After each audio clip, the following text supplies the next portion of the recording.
வணக்கம். இந்த வாரம் இலங்கையில் இடம்பெற்ற முக்கிய செய்திகளின் தொகுப்பு. தென்கொரிய மே 18 நினைவு அறக்கட்டளையின் 2024 ஆண்டிற்கான மனித உரிமைகளுக்கான குவாங்கி பரிசு தமிழ் பெண்கள் உரிமை ஆர்வலர் சுகந்தினி மதியமுதன் தங்கராசிற்கு வழங்கப்பட்டிருக்கின்றது. 2009 ஆண்டு ஆயுத மோதல்கள் முடிவுக்கு வருவதற்கு முன்னர் தமிழீழ விடுதலை புலிகளின் ஆட்சியின் கீழ் பெண்களின் பாதுகாப்பும் கௌரவமும் குறிப்பிடத்தக்க அளவிற்கு உறுதிப்படுத்தப்பட்டிருந்ததாக சுகந்தினி கூறியிருக்கின்றார். தென்கொரிய மே 18 நினைவு அறக்கட்டளையின் 2024 ஆண்டிற்கான மனித உரிமைகளுக்கான குவாங்கி பரிசு தமிழ் பெண்கள் உரிமை ஆர்வலர் சுகந்தினி மதியமுதன் தங்கராசிற்கு வழங்கப்பட்டிருக்கின்றது.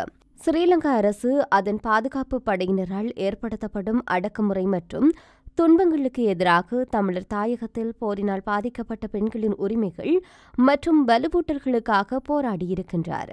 2009 ஆண்டு முள்ளிவாய்க்கால் இனப்படுகொலையின் தகாத முறைக்கு உட்படுத்தப்பட்ட போது அதிலிருந்து உயிர் தப்பியவர். இராணுவத்திடம் அனைத்தையும் இழந்து ஏராளமான பெண்களுக்கு தைரியம் மற்றும் நம்பிக்கையின் அடையாளமாக இவர் திகழ்வதாக மே 18 அறக்கட்டளை கூறியுள்ளது. சுகந்தினியின் செயற்பாடுகள் மே 18 உணர்வுடன் நெருக்கமாக இணைந்திருப்பதாக தாம் நம்புவதாகவும் இலங்கையில் தமிழ் பெண்களின் மனித உரிமை நிலைமையை மேம்படுத்துவதற்கான அவருடைய முயற்சிகளை நாம் ஆதரிப்பதாக குவாங்கி 2024 மனித உரிமைகளுக்கான நடுவர் குழுவின் தலைவர் கூறியிருக்கின்றார். தலைவர் முதல் சக இராணுவத்தினர் வரை அவர்கள் தொடர்ந்து தவறான நடத்தைகளுக்கு உட்படுத்தியதாக சுகந்தினி தெரிவித்திருக்கின்றார். 2009 ஆண்டு ஆயுத மோதல்கள் முடிவுக்கு வருவதற்கு முன்னர் தமிழீழ விடுதலை புலிகளின் ஆட்சியின் கீழ் பெண்களின் பாதுகாப்பும் கௌரவமும் குறிப்பிடத்தக்க அளவிற்கு உறுதிப்படுத்தப்பட்டிருந்ததாக சுகந்தினி கூறியிருக்கின்றார். நள்ளிரவில் கூட பெண்கள் பயமின்றி பாதுகாப்பாக பயணம் செய்யும் நிலைமை இருந்திருக்கின்றது. இலங்கை இராணுவத்தினரால் கைது செய்யப்பட்டு வவுனியாவில் உள்ள பிரபல தளமான ஜோசப் முகாமிற்கு அழைத்து செல்லப்பட்ட போது அங்கு தாம் பயங்கரமான சித்திரவதைக்கு உள்ளாக்கப்பட்டதாக சுகந்தினி குறிப்பிடுகின்றார். மேலும் தாம் நிர்வாணப்படுத்தப்பட்டிருந்த நிலையில் அதே அறையில் மேலும் 11 பெண்கள் அதே போன்ற நிலையில் வைக்கப்பட்டிருந்ததாகவும் சுகந்தினி கூறியுள்ளதோடு துரதிர்ஷ்டவசமாக அவர்களில் இருவர் இறந்துள்ளனர் என்றும் சுகந்தினி குறிப்பிடுகின்றார். முன்னாள் ராணுவ தளபதி சரத் பொன்சேகா ஸ்ரீலங்கா அதிபர் தேர்தலில் களமிறங்க உள்ளதாக இறுதி யுத்தம் தொடர்பில் நாவல் ஒன்றை எழுத உள்ளதாகவும் தகவல் வெளியாகியிருக்கின்றது. இந்த விடயமானது ஆங்கில ஊடகம் ஒன்று வெளியிட்டுள்ள செய்தியின் மூலமாக தெரிய வந்திருக்கின்றது. இது தொடர்பாக உத்தியோகபூர்வ அறிவிப்பை முன்னாள் ராணுவ தளபதி சரத் பொன்சேகா எதிர்வரும் ஜூன் மாதத்தில் வெளியிடுவார் என தெரிய வருகின்றது. அதேவேளை அதிபர் தேர்தலில் அவர் களமிறங்கும் போது எந்தெந்த கூட்டணியுடன் சேராது தனித்து போட்டியிட தீர்மானித்துள்ளதாகவும் கூறப்படுகின்றது. மேலும் ஐக்கிய மக்கள் சக்தியின் சில நாடாளுமன்ற உறுப்பினர்களிடம் அவர் ரகசிய பேச்சுவார்த்தை ஈடுபட உள்ளதாகவும் தகவல் அறிந்த வட்டாரங்கள் தகவல் தெரிவித்திருக்கின்றன.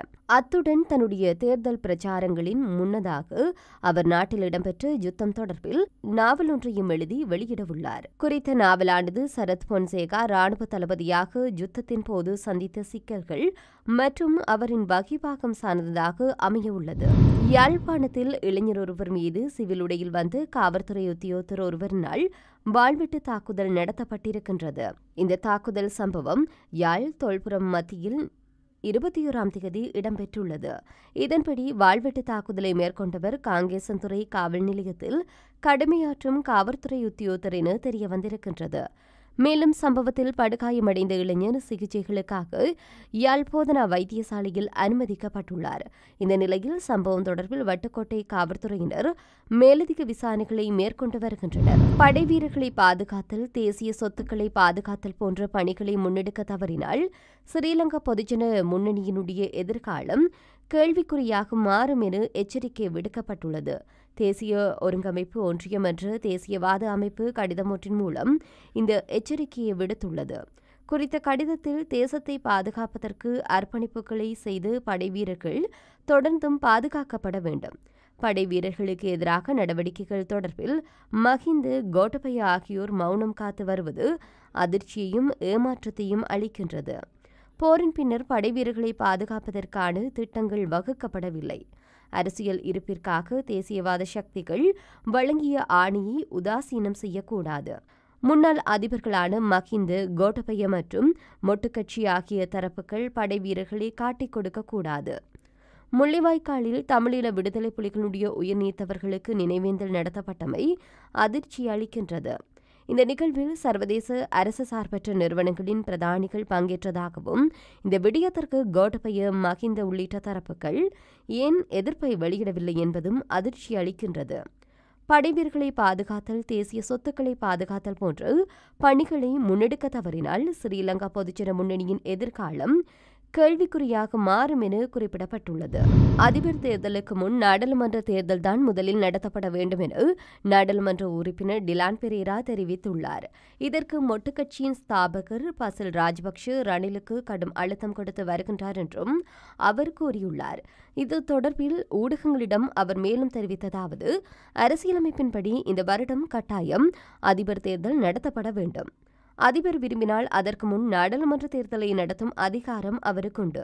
எல்லோரும் அதிபர் தேர்தல்தான் முதலில் நடத்தப்பட வேண்டும் என்று எதிர்பார்த்துக் கொண்டிருக்கும் நிலையில் அதிபர் நாடாளுமன்ற தேர்தலை தான் முதலில் நடத்துவதற்கு இரகசியமான முறையில் திட்டமிட்டு அதற்கான ஏற்பாடுகளை செய்து வருகின்றார்.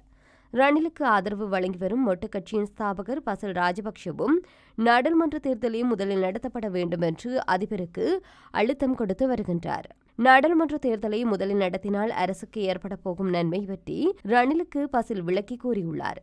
அதன் அடிப்படையில் தான் அதிபர் இந்த முடிவை எடுத்திருக்கின்றார். ஆனால் அவர் வெளியே அதிபர் தேர்தல் தான் முதலில் நடத்தப்பட வேண்டும் என்று காட்டுகின்றார் எனவும் டிலான் பெரேரா தெரிவித்துள்ளார். இலங்கையில் தமிழர்களுக்கு எதிராக இடம்பெற்ற யுத்தத்தை இனப்படுகொலை என கனடா பிரதமர் ஜஸ்டின் ட்ரூடோ மீண்டும் குறிப்பிட்டுள்ளதை வன்மையாக கண்டிப்பதாக ஸ்ரீலங்கா அரசாங்கம் தெரிவித்துள்ளது. முள்ளிவாய்க்கால் நினைவேந்தலை முன்னிட்டு கடந்த சனிக்கிழமை ஜஸ்டின் ட்ரூடோ வெளியிட்டுள்ள அறிக்கையில் இனப்படுகொலை தொடர்பில் முன்வைத்த கருத்துக்கள் தவறான குற்றச்சாட்டுகள் என ஸ்ரீலங்கா வெளிவிவகார அமைச்சு வெளியிட்டுள்ள அறிக்கையில் சுட்டிக்காட்டப்பட்டுள்ளது. தமிழர்களுக்கு எதிரான போர் நிறைவடைந்து மே 18ஆம் தேதியை தமிழர்கள் இனப்படுகொலை நினைவேந்தல் தினமாக அங்கீகரிப்பதற்கான தீர்மானத்திற்கு 2 வருடங்களுக்கு முன்னர் கனடா நாடாளுமன்றம் ஏகமனதாக வாக்களித்ததாக முள்ளிவாய்க்கால் நினைவேந்தலை முன்னிட்டு வெளியிட்ட அறிக்கையில் அந்த நாட்டு பிரதமர் ஜஸ்டின் ட்ரூடோ சுட்டிக்காட்டியிருந்தார். இந்த நிலையில் ஸ்ரீலங்காவின் முன்னாள் அரசாங்கங்களும் இனப்படுகொலை தொடர்பான குற்றச்சாட்டுகளை தொடர்ந்து நிராகரித்து வந்ததாக வெளிவிவகார அமைச்சும் வெளியிட்டுள்ள அறிக்கையில் குறிப்பிடப்பட்டுள்ளது. கனடாவின் இந்த ஆதாரமற்ற குற்றச்சாட்டுகள் ஐநா கொள்கைகளுக்கு மாறாக தனிநாடு கோரி விடுதலை புலிகளினால் நடத்தப்பட்ட ஆயுதப் போருடன் தொடர்புடையது என தெரிவிக்கப்பட்டுள்ளது. அத்துடன் தமிழீழ விடுதலை புலிகள் அமைப்பு கனடா உள்ளிட்ட உலகளாவிய ரீதியில் 33 நாடுகளில் பயங்கரவாத அமைப்பாக பட்டியலிடப்பட்டுள்ளதாகவும் சுட்டிக்காட்டப்பட்டுள்ளது. இலங்கையில் இடம்பெற்ற போர்க்குற்றம் குறித்து ஜஸ்டின் ட்ரூடோவினுடைய கருத்து வெளிநாடுகளில் வாழும் இலங்கையர்கள் மத்தியில் இன நல்லிணக்கத்தை சீர்குலைக்கும் என தெரிவிக்கப்பட்டுள்ளது. அனைத்து சமூகங்களையும் சேர்ந்த சிங்களவர்கள், தமிழர்கள் உள்ளிட்ட அனைவரும் இலங்கையில் நடைபெற்ற மோதலினால் பாதிக்கப்பட்டவர்கள் என ஸ்ரீலங்கா வெளிவிவகார அமைச்சு சுட்டிக்காட்டியுள்ளது. இந்த நிலையில் கனடா பிரதமர் வெளியிட்டுள்ள கருத்து இலங்கையர்கள் மத்தியில் பாதகமான தாக்கத்தை ஏற்படுத்துவதாகவும் தேசிய ஒருமைப்பாடு, நல்லிணக்கம் மற்றும் முன்னேற்றத்திற்கான ஸ்ரீலங்கா அரசாங்கத்தின் தொடர்ச்சியான முயற்சிகளை சீர்குலைக்கும் வகையில் இருப்பதாகவும் குற்றம் சாட்டப்பட்டுள்ளது. போர் நகர்வுகளின் அடிப்படையில் ஒரு கட்டத்திற்கு மேல் போரில் தோல்வியடையப் போகின்றோமே என்று தமிழீழ விடுதலை புலிகளுடைய தலைவர் பிரபாகரன் நன்கு உணர்ந்திருப்பார் என முன்னாள் ராணுவ தளபதியும் மற்றும் பாதுகாப்பு பதவி நிலை பிரதானியுமான ஜெனரல் சவேந்திர சில்வா தெரிவித்துள்ளார். பத்திரிகை ஒன்றிற்கு வழங்கிய நேர்காணலில் அவர் இதனை தெரிவித்திருக்கின்றார். இது தொடர்பில் அவர் மேலும் தெரிவிக்கின்ற போது, அந்த சந்தர்ப்பத்தில் ஏதேனும் ஒரு வழி இருந்திருந்தால் அவர் தப்பி சென்றிருக்கலாம். ஆனால் அவ்வாறு இடம்பெறவில்லை. அதற்கு ஆதாரமாக அவருடைய உயிரற்ற உடல் எமக்கு கிடைத்ததுடன் இறுதிக்கட்ட போரில் சுமார் 12,000க்கும் அதிகமான போராளிகள் இராணுவத்திடம் சரணடைந்திருந்தனர். அந்த சந்தர்ப்பத்தில் பிரபாகரனுக்கும் சரணடைய வாய்ப்பு இருந்திருக்கலாம். ஆனால் விடுதலை புலிகளுடைய தலைவர் பிரபாகரனை உயிருடன் மீட்டுச் செல்ல முயற்சிகள் இடம்பெற்றதா என்பதை உறுதிப்படுத்தக்கூடிய எந்த தகவல்களும் இல்லை. 58வது படையணியின் தளபதியாகவே நான் இதனை கூறுகின்றேன். அத்தோடு பொதுவாகவே பிரபாகரனை மீட்டுச் செல்வதற்கு அல்லது பாதுகாப்பாக அழைத்துச் செல்வதற்கு முயற்சிகள் இடம்பெற்றிருக்கலாம். ஆனால் இறுதிக்கட்ட போரில் இருந்து பிரபாகரன் தப்பி செல்வது என்பது சாத்தியமற்ற விடயமாகவே இருந்தது. ஏனென்றால் சுற்றி வளைக்கப்பட்டுள்ள இராணுவ நடவடிக்கைகள் மற்றும் பாதுகாப்பு வலயங்கள் என்பவற்றிலிருந்து மீண்டு செல்வது என்பது எளிதான விடயமல்ல எனவும் சரத் வீரசேகர தெரிவித்திருக்கின்றார். இந்தியாவில் கைது செய்யப்பட்டுள்ள ISIS உறுப்பினர்களுடன் தொடர்பில் இருந்த ஒருவரை குற்றப்புலனாய்வு பிரிவினர் கைது செய்திருக்கின்றனர். கொழும்பு மாளிகாவத்தையில் வைத்து குறித்த சந்தேக நபர் கைது செய்யப்பட்டுள்ளதாக குற்றப்புலனாய்வு பிரிவு தெரிவித்துள்ளது. கடந்த 19ஆம் தேதி இரவு இலங்கையிலிருந்து கட்டுநாயக்க விமான நிலையத்தினூடாக இண்டிகோ ஏர்லைன்ஸ் விமானத்தில் ISIS உறுப்பினர்கள் நால்வரும் இந்தியாவிற்கு சென்றுள்ளதாக போலீசார் குறிப்பிடுகின்றனர்.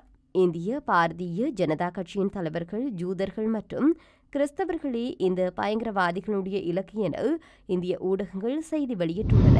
வடக்கு மாகாணத்திற்கான 3 நாள் விஜயத்திற்காக ஜனாதிபதி ரணில் விக்ரமசிங்கே யாழ்ப்பாணத்தை வந்தடைந்திருக்கின்றார். உலங்க வானூர்தி மூலம் இன்று காலை யாழ்ப்பாணம் மத்திய கல்லூரி மைதானத்தில் வந்திறங்கிய ஜனாதிபதியை அமைச்சர் டக்ளஸ் தேவானந்தா, முன்னாள் ராஜாங்க அமைச்சர் விஜயகலா மகேஸ்வரன் ஆகியோர் வரவேற்றுள்ளனர். இந்த நிலையில் ஜனாதிபதி ரணில் விக்ரமசிங்கே யாழ்ப்பாண பல்கலைக்கழக மருத்துவப்பீட கட்டிடம் ஒன்றையும் திறந்து வைத்துள்ளார். மேலும் துறையப்பா விளையாட்டரங்கில் இளைஞர் சேவை மன்ற நிகழ்வு மற்றும் தந்தை செல்வா கலையரங்கில் ஆசிரியர் நியமன நிகழ்விலும் கலந்து கொண்டிருக்கின்றார். இத்துடன் இலங்கையில் இந்த வாரம் இடம்பெற்றுள்ள முக்கிய செய்திகளின் தொகுப்பு நிறைவடைகின்றன. நன்றி.